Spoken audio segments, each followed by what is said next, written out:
Welcome to Literacy Talks, the podcast for literacy leaders and champions everywhere, brought to you by Reading Horizons. Literacy Talks is the place to discover new ideas, trends, insights, and practical strategies for helping all learners reach reading proficiency. Our hosts are Stacy Hurst, a professor at Southern Utah University and Chief Academic Advisor for Reading Horizons; Donnell Pons, a recognized expert and advocate in literacy, dyslexia, and special education; and Lindsay Kemeny, an elementary classroom teacher, author, and speaker. Now, let's talk literacy. Welcome to this episode of Literacy Talks. I'm Stacy Hurst, and I'm joined by Donnell Pons and Lindsay Kemeny, where each week we choose a topic related to the science of reading and we discuss it. So today we thought we would do something a little casual and hopefully very resourceful for our listeners. We are just going to talk about websites that are available to everyone and how those websites, the resources they provide, the audience they're good for. And this is a part of the structure of our podcast, is that we're all in different spaces in the literacy landscape. So I think we'll share a lot of resources with you today that maybe some you have heard about, maybe some you haven't. So I think we'll just kind of dive right in.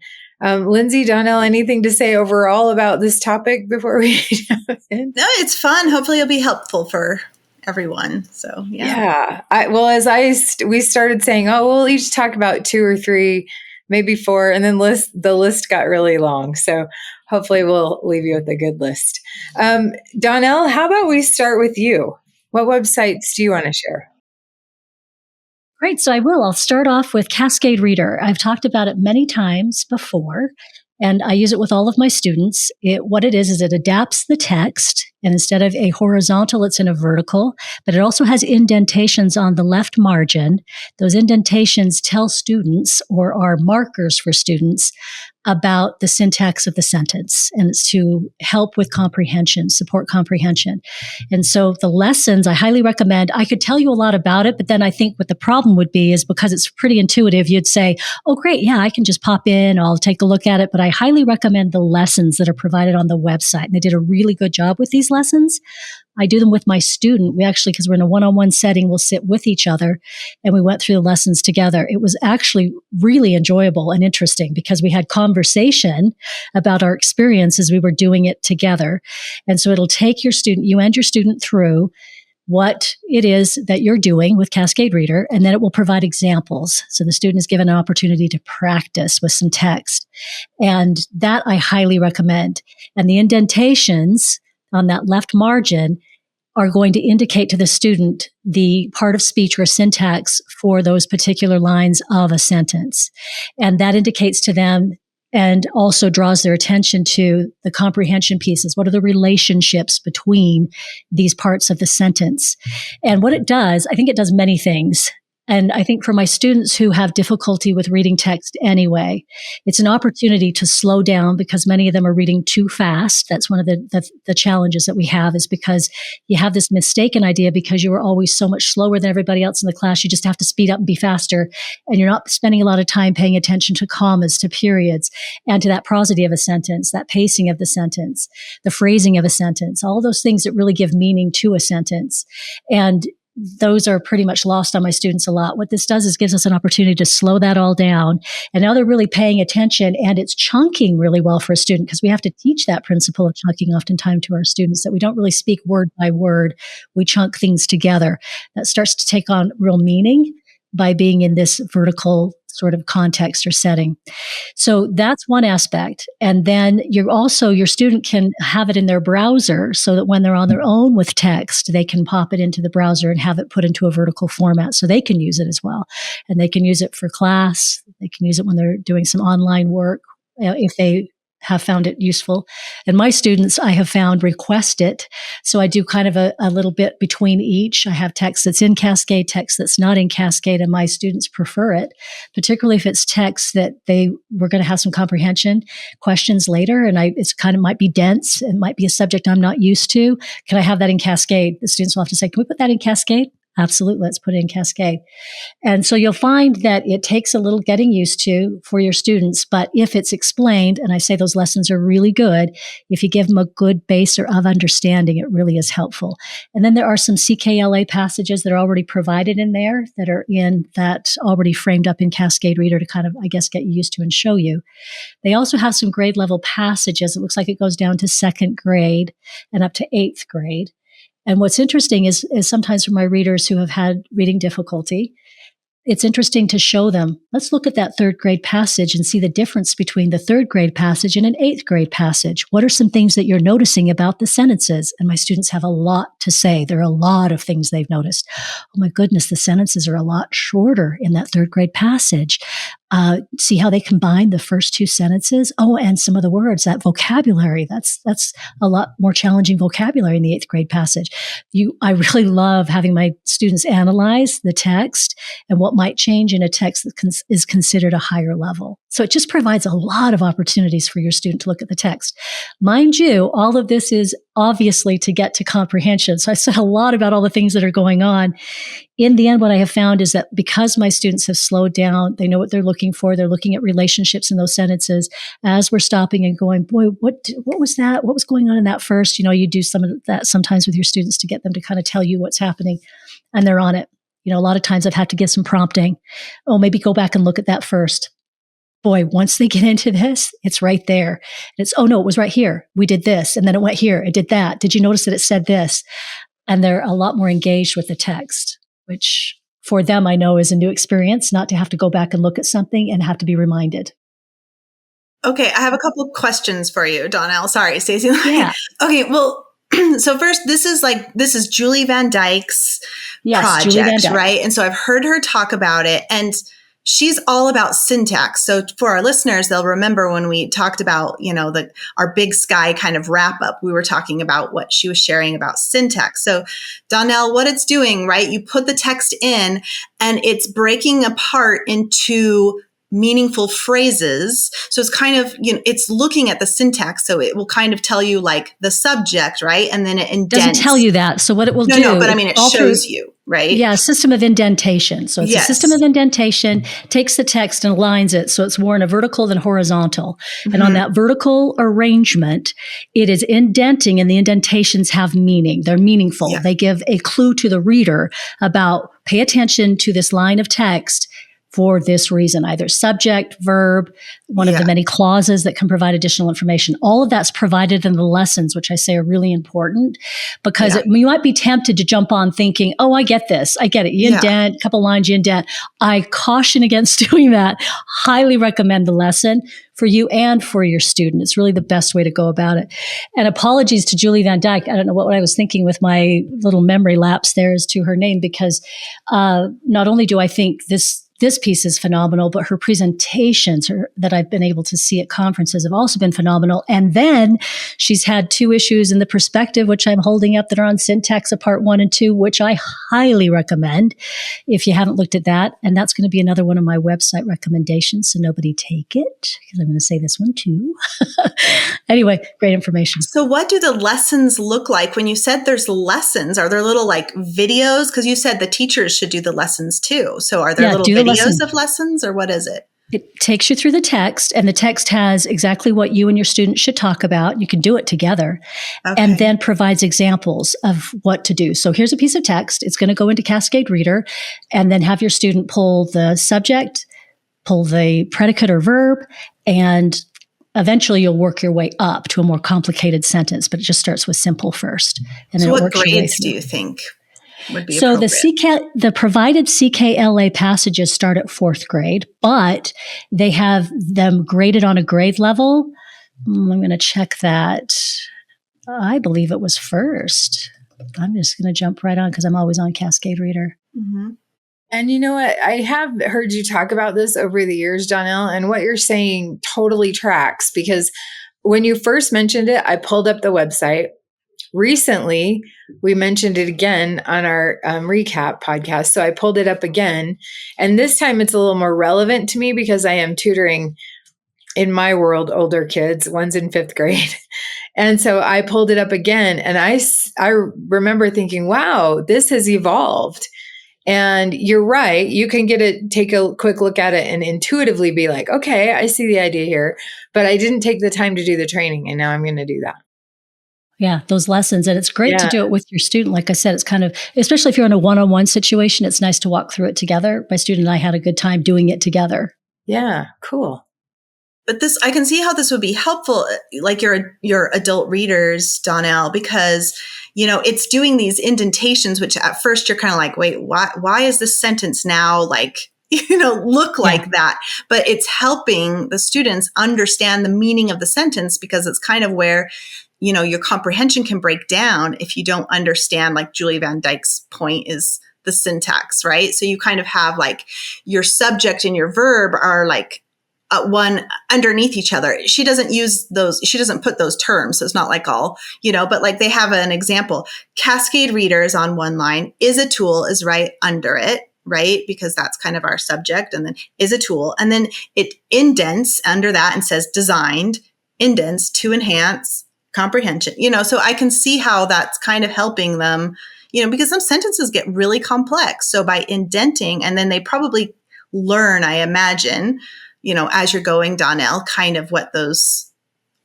different indentations mean, right? Well, yeah, as you take them through the lesson, you build, right? Take them through. Yeah, you're building on that. Yeah. So it becomes, you might think, like you said, visually, you're looking at this, you're thinking, oh my goodness, that's different. That's quite different to look at. But if you build it for your students, actually, they get to where this is really interesting. I'm just going to say it for a couple of my students. What it did is they refocused. I guess that's a word I'm going to use to describe what it is I've seen with a couple of my students in particular. Yeah. They've refocused when they're reading what they're paying attention to. They also have slowed down, because that can be an issue oftentimes with students who have difficulty becoming readers.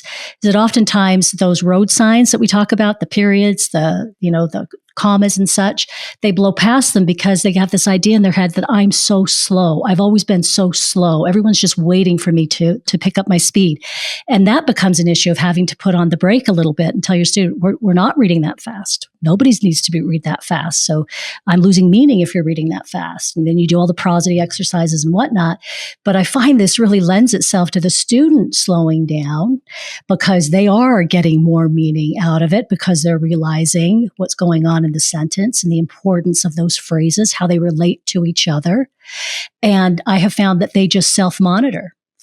After spending some time with it, they themselves slow down. I don't have to keep mentioning. And I'll pause. We'll do a pause and I'll say, boy, that was really interesting. What happened with that? Did that come?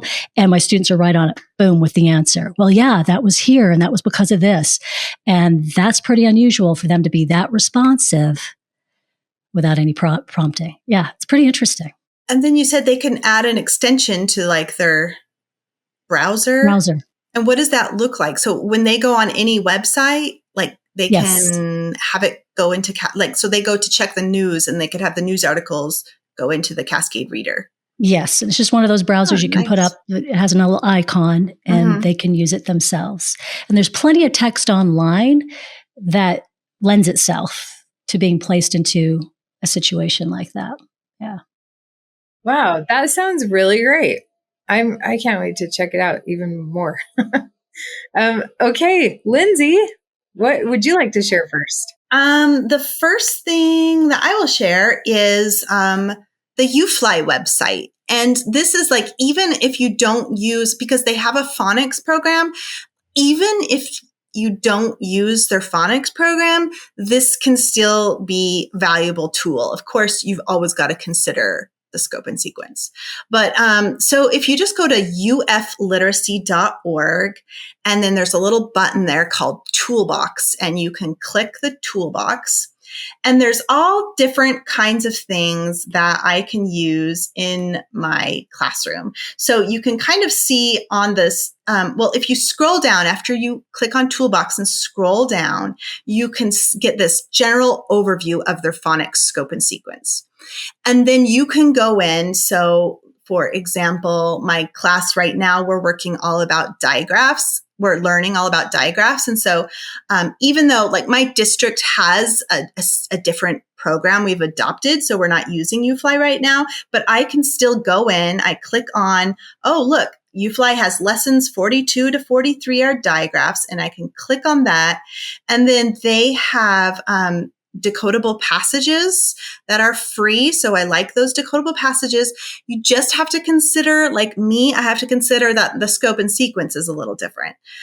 For example, I couldn't use like their CH one because we taught CH first, whereas I think their CH one might include TH and SH, whereas like I hadn't taught those before, right?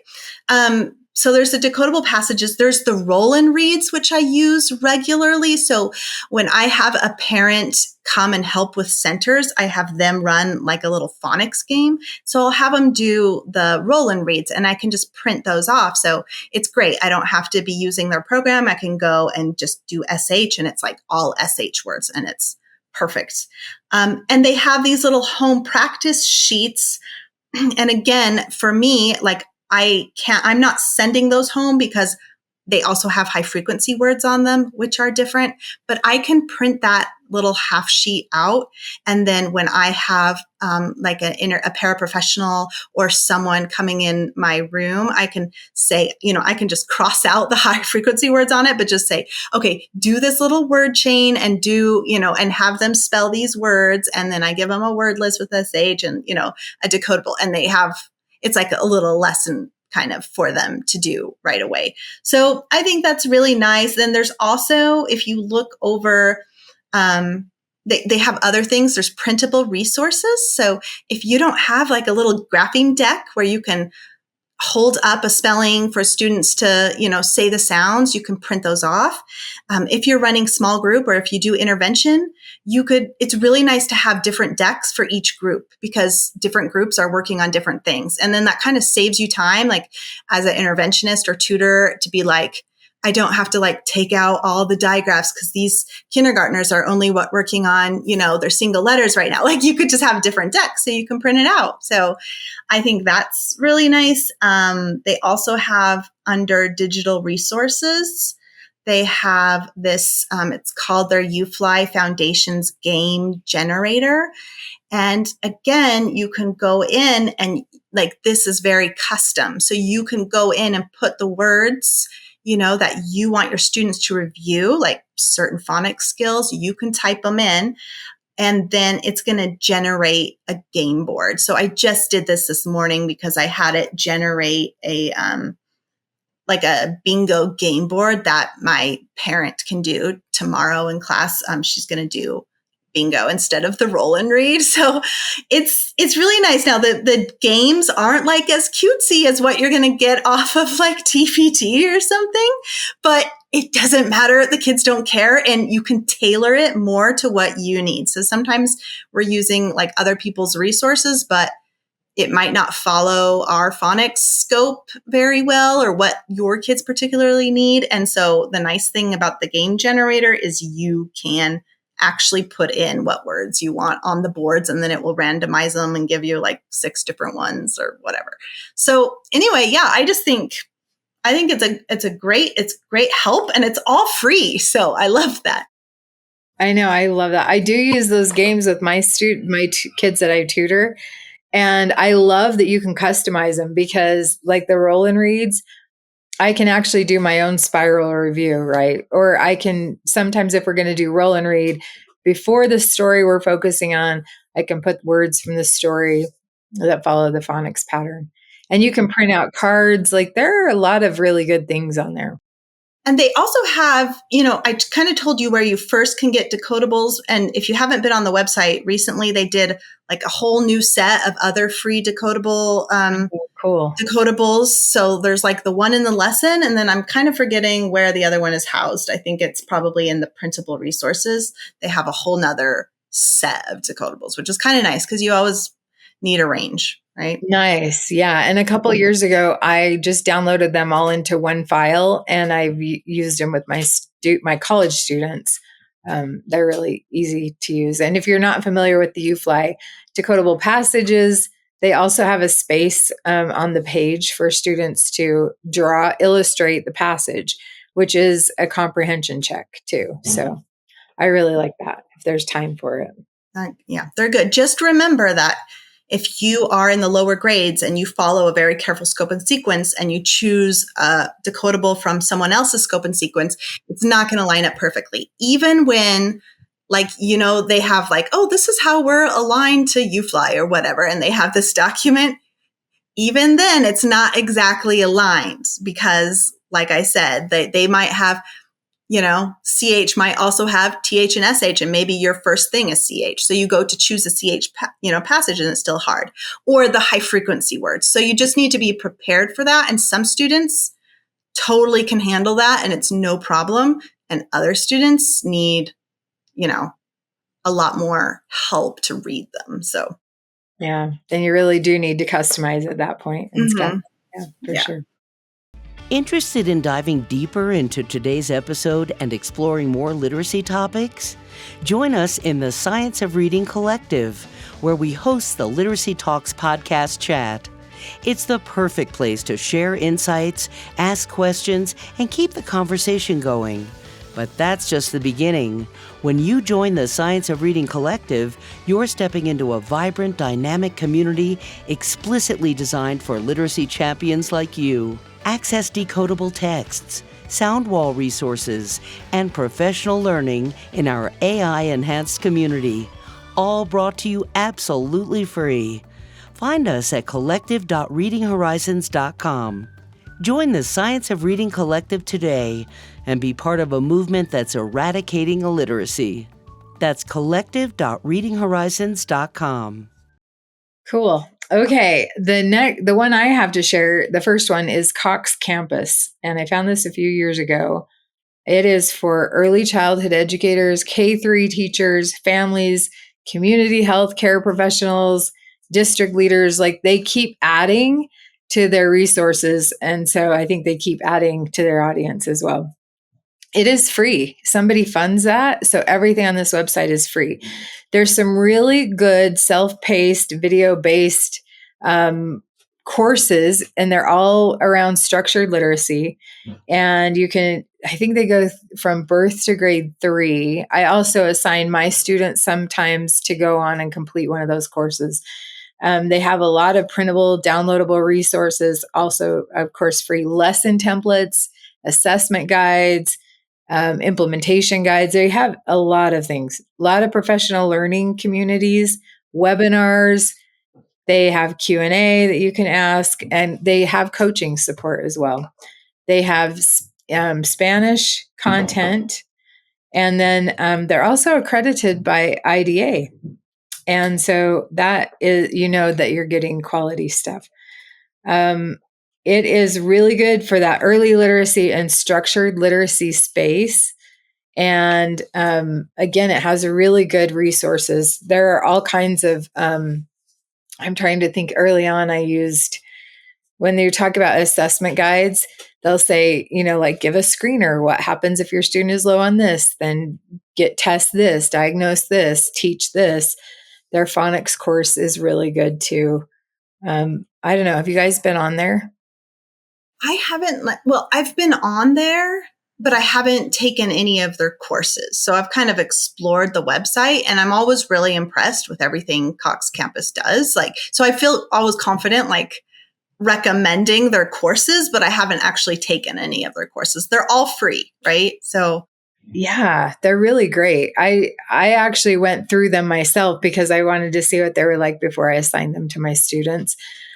For those of you who are teaching in higher ed or just want to learn about structured literacy, it's a great place to do that because they do have every possible topic, vocabulary, comprehension, Great videos to go along with the learning. The modules, I'll call them, are structured really well too. So just lots of great resources. Okay, Donnell, you're up.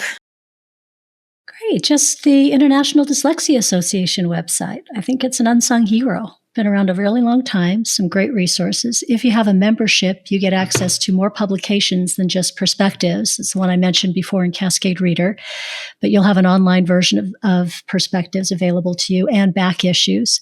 And there are some other publications that you also gain access to. Reading and Writing is another one. So that's in itself really great. But then you also have drop-down tabs. So that has dyslexia at a glance and really good information about that if you don't know what it is. Do I have dyslexia? You have a screener.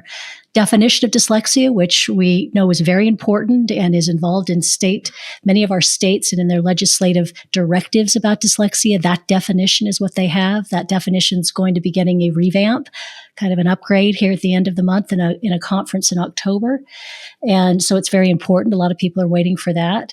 It also talks about dyslexia around the world. If you don't speak English, what does it look like? And then the fact sheets, which again are another piece I don't think people understand how good that is. On the fact sheets, it covers a number of topics on reading and around reading, and you can rely on the sources for those. They also have some great infographics.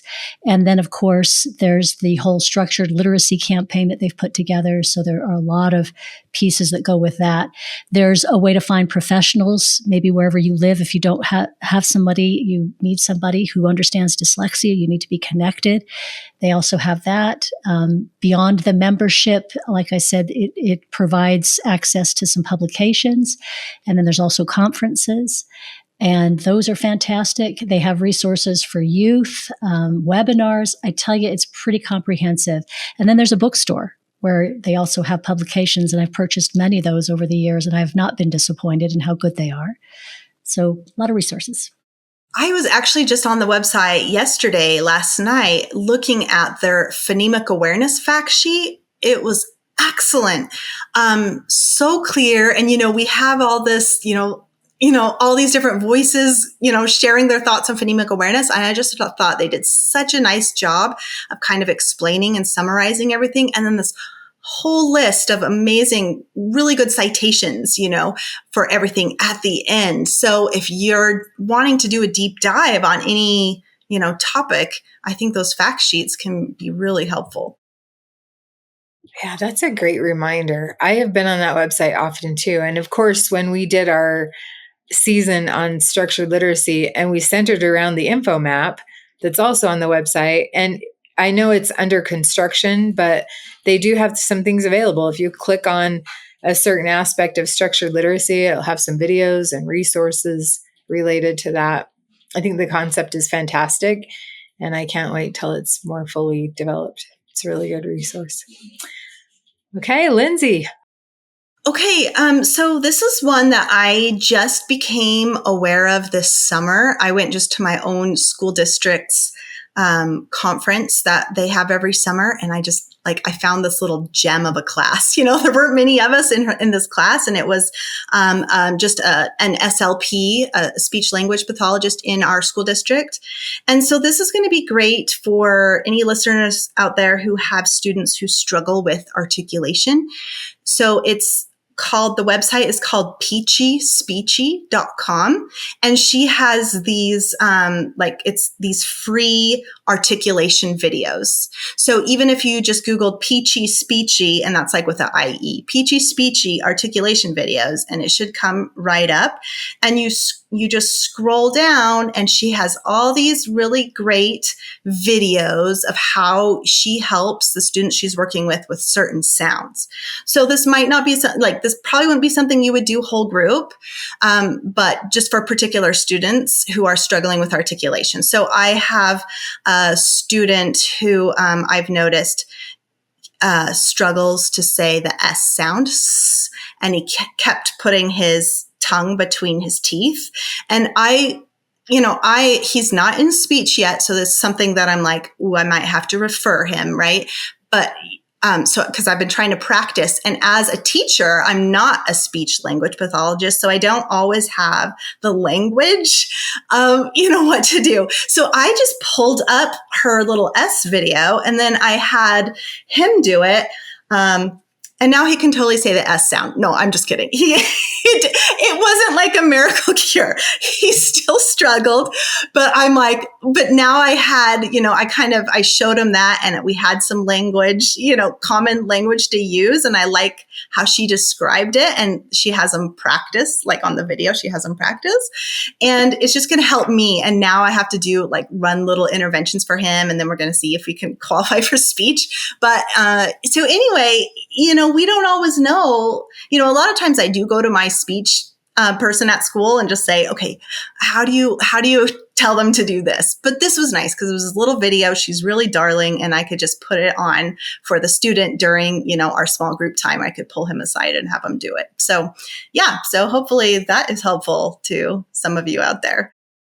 You know what? I am so glad I chose this topic because you guys both are giving me really great resources. That one is very timely for me, Lindsay, because my pre-service teachers right now, I just barely gave them the assignment that they have to create a video, and they're producing every phoneme, right? So that's going to be a really good resource for them. I didn't know that existed. There are other ones that I've added. In fact, one from Cox Campus, but that sounds like it'll be really great. And you're right about the language. Even with my pre-service teachers, when I'm introducing the concept, I literally I only use a few different sounds, and I have it scripted because of how we talk about the placement and manner of articulation. So that's a great resource. Yeah, and she has a lot of other things on there. I mean, she sells all this stuff, and I haven't looked at any of that. But the videos are what's free. And that's what I've used. There's also, I noticed she has language skills videos, and I haven't checked those out either to see what that is, but that could potentially be something helpful too. Yeah, that's really great. I think, and Donnell, when you were sharing about Cascade Reader, I know we're focusing on print, but I couldn't help but think about the connection it would make to language.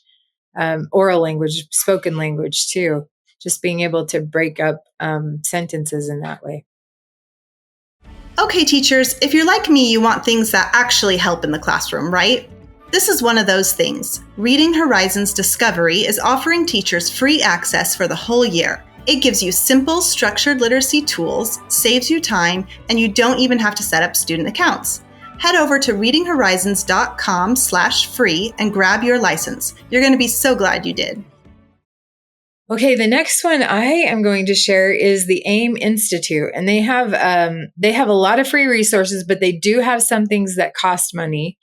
And I think that they have a program called Pathways that you can sign up for you can become certified essentially in science of reading topics. The audience is K-12 teachers, literacy coaches, administrators, dyslexia specialists. It's a broad audience, higher ed and pre-service teachers. They just barely added a feature where you can go and take an assessment on your teacher knowledge. And it's not just gathering information about how much you may or may not know about the science of reading, and structured literacy, but then they will create a pathway, a personalized pathway for you and for your professional development so that you can be well-rounded in the science. I thought it was a really cool resource. They do have even things on writing that we don't see very often. They have courses on that. They do have free library of webinars, blogs, case studies, teachable moments. I like that too. And then they have steps to literacy modules. They have lots of printable resources as well. Even I found one the other day randomly for coaching supports. So if you're somebody who's in a literacy coach position, they had checklists and things to look for and walkthroughs and stuff like that. I believe that's what I saw. It's also IDA aligned, and Wilson is one of their partners. So their training, especially the stuff you pay for, is really high quality. And I did take, I think it was they were doing a special, or it was a free course or highly discounted. I took the Linnea Airy course on orthographic mapping. well worth it. I took so many notes, and it really refined my knowledge of that whole concept. I also got a free, I think it was free, some embedded mnemonic cards with the alphabet designed with the input from Linnea Airy as well. So I am just a big fan of that website. And I know they do a lot of advocacy too. And they've really made a big difference in this space. So it's a really good example of bridging research and practice, I think. Okay, Donnell, I think we're back to you. Maybe I'll combine a few. This is more text. I'm maybe shifting gears and going to text. So if you're like me, you probably have a need for a lot of different kind of text. And it's nice if you don't have to pay a fortune for it. It's nice if there's a variety of it. So all of those good things. One of the resources I've used over the years a lot and recommended it to students is the Gutenberg Project. And I don't know how many folks are familiar with it. So it's Gutenberg.org, and it's called Project Gutenberg, or Gutenberg Project. Many people refer to it either way. It began in 1971, which I hadn't realized it had gone back that far, with an individual named Michael Hart, who is no longer around. But it was his vision.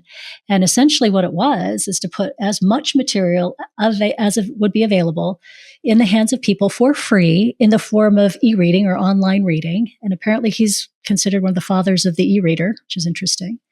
And that was the plan. And so at the time, and I didn't realize this, but the copyright to written material has changed a few times. And so sometimes it was less generous. And so he was able to get more material and copy it and put it out there. And then they would have some sort of court issue, and then they would extend the time period. So then he'd lose the ability to get some of that text he thought he was going to get his hands on. But at any rate, it's a large library, and I highly recommend. All the classics are available. If you go to the website, it's very easy to search. There's about 75,000 free ebooks that are available. I tell you, many really good texts. So I've even been able to interest my students by talking about what's interesting to you? What's your subject area? And we can even search by subject area. And we get our hands on some texts maybe they haven't thought of. It's Halloween. So let's look at some texts that might be Halloween related. Do we have some that are scary stories to be told? And you can find a bunch of them. So I highly recommend whenever somebody says, "Oh, I don't know, is that something I have to pay money for?" I say, "Well, let's check this out and see if it's available." It's a really nice resource. What I would add to that is if you have a library card to a public library, you have access to something called Overdrive. And Overdrive has a relationship with all public libraries. I've used it for years. And you can request an or audio book of something. So it can also be something read to you. And if it's not available, you can get on a hold and it'll be sent to you, because you have so many copies that they're allowed as a library. So if it's popular, you might have to wait in line a while. If it's not popular, you can probably get it today. And then you listen to it for a period of time and then you just return it. It's just like anything else, but it's all done online. And I highly recommend that too, even for teachers that might have a student in their classroom who would prefer having an audio version of something as well. And maybe they don't have resources or access. Check out that library card, because that can be a really great one. And then another one that I used a ton when my children were young, but it's another one of these online free resources to get access to story, is something called Story Nori. And my kids loved it. Boy, has it been around a while. But it has gotten even better, where they have a weekly serialized story, so you can wait for the installment. And if anybody really enjoyed, and I'm going to date myself profusely, but the olden days when you would listen to the radio and they actually told stories on the radio in the evenings, it was really fun. My mom had a station, we'd tune it in. It reminds me a lot of that, because it's really good reader's theater. They have sounds in the back and people have different voices, and it really brings the stories to life. But they're all audio. And so oftentimes at night when my children were trying to fall asleep, weren't able to fall asleep, we'd already done our 30 minutes of reading. And I would say, "How about a story, Nori?" And they'd listen, "Oh yeah, I'd love a story, Nori," and listen to that while they fall asleep. I couldn't think of a better thing to do. So there's three things right there, ways to gain access to story, because I think that's really important, or ways to gain access to text as well, that are free, that I think are important. Nice. I have a question on the Project Gutenberg. So What does it look like? Do you download them? Basically, you download the books and see all the text, and can it read to you? or no? Yeah. So yes, audio. We use it for audio, and it depends on the text. It'll tell you whether the text has an audio version available or not. And some do not, as I have found. Okay. And you can get original texts of things. So like the original Peter Pan.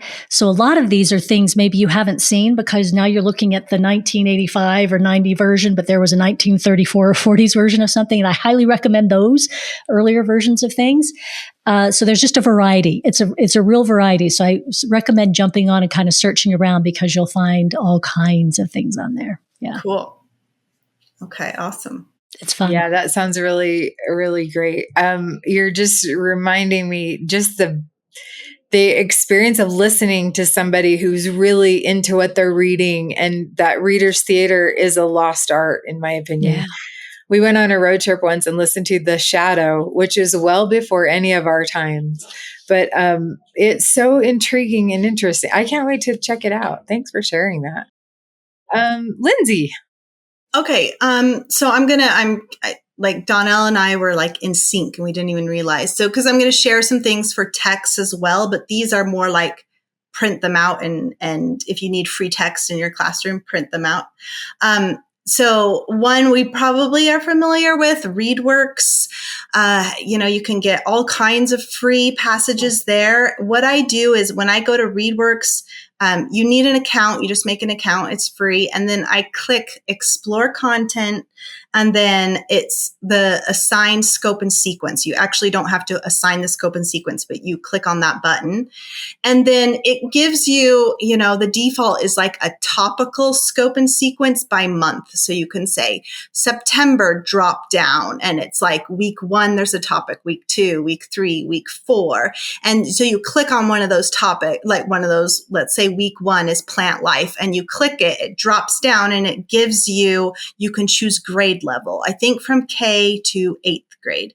And so you click on that and it's going to give you like 6 to 8 passages on that topic, on that quote unquote grade level, which they're not perfect, right? But you can kind of look at the Lexile levels and kind of see. So it's great because it's all free. I use it all the time. I use it when I do that fluency protocol, partner reading, paragraph shrinking. I use that I'm first grade now, so I don't do that till like January, February.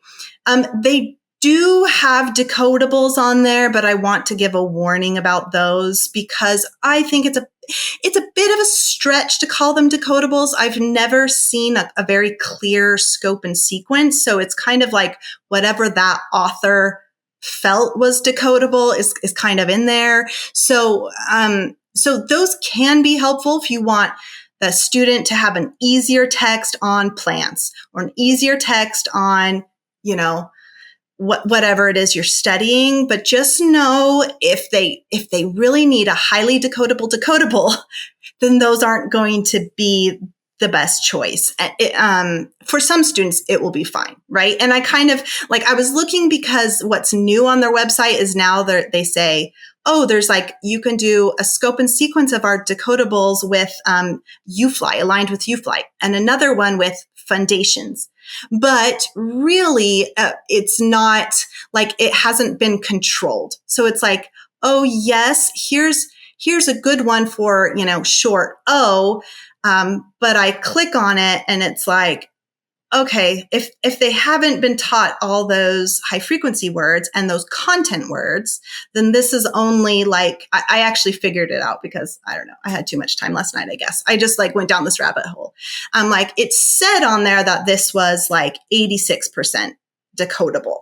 Okay, but there's no clear scope and sequence. So I looked and I said, when my student is doing short O or short I, this is what they know. So for my students, it would be 56% decodable. And I figured that out, right?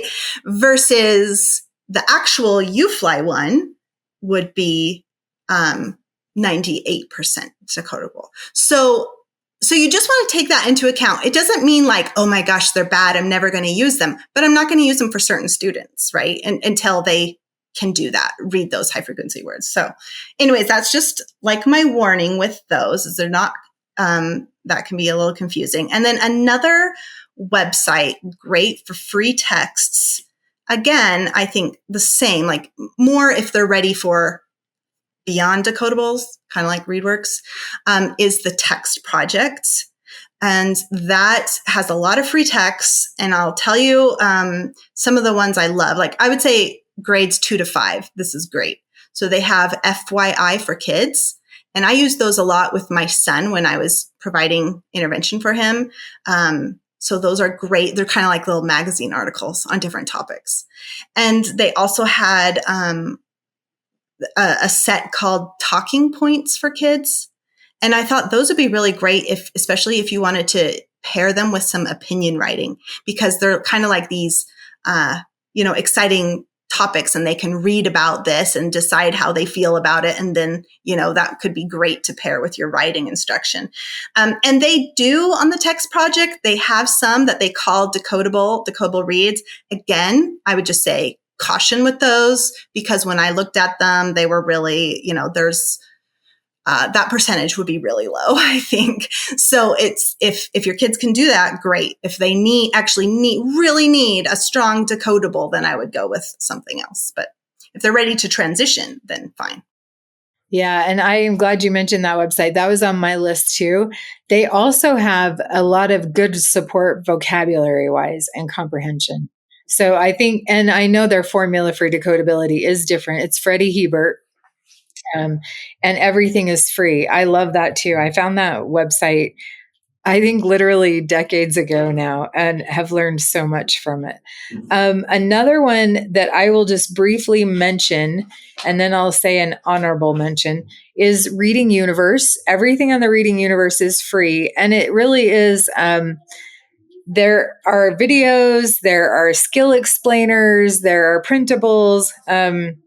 The thing I think is very cool and unique about this website is that everything is kind of bite-sized. So if you just have a few minutes, go on there, like you can get a quick explanation of something. But they have a course that is called Para Reading. It's a free course for paraprofessionals. And I don't think you see that anywhere. So it's pretty cool. That was one thing I would recommend on that website. I like their printables too. Their design is really nice on those. Good explainers. And then the one I really wanted to highlight, and I think maybe this isn't fair because it is, I have zero affiliation with it, but it's not, they do have some free resources, but subscription is required to get all the things. But it's called the Teachers Table, and it's created by teachers, and it's actually classroom video. I noticed there is a video on there, Molly Ness. They are adding content daily, and I actually use it. I project it to show my students what classroom instruction looks like based on any topic. They have everything on there. I showed them a lesson with Elkonin boxes, using that website. But I've been impressed with what I've seen so far. I think it's very new. And this is at theteacherstable.org. I did pay for a subscription. And if I were really helpful, I'd tell you how much it was, but I don't remember. I think I just tried it maybe for a month or something, but I will probably renew it. And you can have they have an account where you can have bins and shelves or what they're called. You could put anything on there. You can save videos for you to refer to later. I just think it's pretty cool. It's newer. So again, and you do need to pay to really get the full experience of it. I want to just go back on Reading Universe because it's funny. Oh, yeah. You mentioned that, and I actually have an open tab right now because I started watching a video on Reading Universe, and I want to go back. But Reading Universe has a lot of teacher videos too. So videos, teachers in the classroom, and I'm just watching this one on conjunctions, and I'm like, oh my gosh, this teacher is just knocking it out of the park. She's doing a really good job, really clear. They're doing like a sentence combining, and it's just so nice. Like as teachers, like if you can, I just love like when I see a model or see someone else just explain it so clearly. For me, I'm like, oh my gosh, I could do that more clearly. Okay, I appreciate that, and then it just helps me. So I'm like, the video is paused because I was actually watching it right before we came to record, and I want to finish it. So I think I'm kind of excited for what else, I can find on the Reading Universe, because it had been a while since I've been on there, and they keep putting all these things on, and it's like free. Everything is free. So yeah. Yeah, it's really great. And I love that you can see in many of these websites actual classroom instruction. Yeah. And that is like you say, Lindsay, I always recommend it as a literacy coach to go observe somebody else teaching. You always refine your knowledge. And at a minimum, you can walk away saying, hey, I think I do a pretty decent job at this, or I like that wording, or this resource is, I'm going to add it. It's going to make my instruction that much better. So I love the teacher next door to me. So I will hear her, like when my class is like at their specials and it's like prep, and I hear her teaching in there, and I'll just like, so many times I'm like, oh, like I wish she taught that lesson before I did, because I love how she just explains that or whatever. And so, even just that, it's just, I don't know. I just think we can learn, like teachers, we can learn so much from each other. So I love like listening to her. I totally get that. That's one of my favorite things about being in schools now. I do get to just pop into classrooms and observe, and it's really a lot of fun.